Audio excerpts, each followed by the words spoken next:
অযত্ন, অবহেলা ও রক্ষণাবেক্ষণের অভাবে ময়লার ভাগাড়ে পরিণত হয়েছে নরসিংদীর রেলওয়ে স্টেশন সংলগ্ন পৌর পার্ক। ভাঙাচোরা খেলাধুলার সরঞ্জাম, দুর্গন্ধযুক্ত পরিবেশ, মাদকসেবীদের আড্ডা চলে পার্কটিতে। বিকল্প বিনোদন কেন্দ্র না থাকায় ঝুঁকি নিয়ে সেখানে খেলছে শিশুরা। দীর্ঘদিন ধরে সংস্কারের দাবি জানানো হলেও কার্যকর কোনো উদ্যোগ নেওয়া হয়নি বলে অভিযোগ করেন স্থানীয়রা। নরসিংদী থেকে মোর্শেদ শাহরিয়ারের প্রতিবেদন, জানাচ্ছেন লামিয়া তানজিন মাহমুদ। ছড়িয়ে ছিটিয়ে থাকা ময়লা আবর্জনা, ভাঙাচোরা খেলার সরঞ্জাম আর অব্যবস্থাপনার নির্মম চিত্র নরসিংদী রেলওয়ে স্টেশন সংলগ্ন পৌর পার্ক। নরসিংদীর ব্যস্ত রেলওয়ে স্টেশনের পাশে অবস্থিত পার্কটির প্রবেশ মুখ থেকে চোখে পড়ে চিপসের প্যাকেট, প্লাস্টিকের বোতল, পলিথিন, খাবারের উচ্ছিষ্ট সহ নানা ধরনের বর্জ্যের স্তূপ।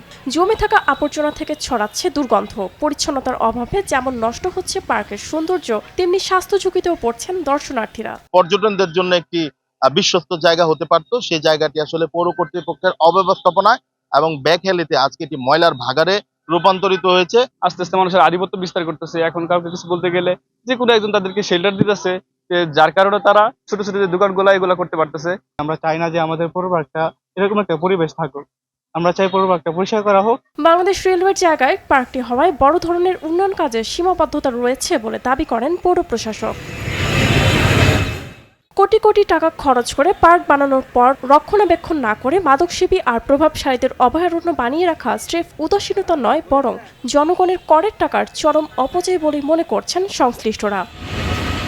লামিয়া তানজিন মাহমুদ, RTV।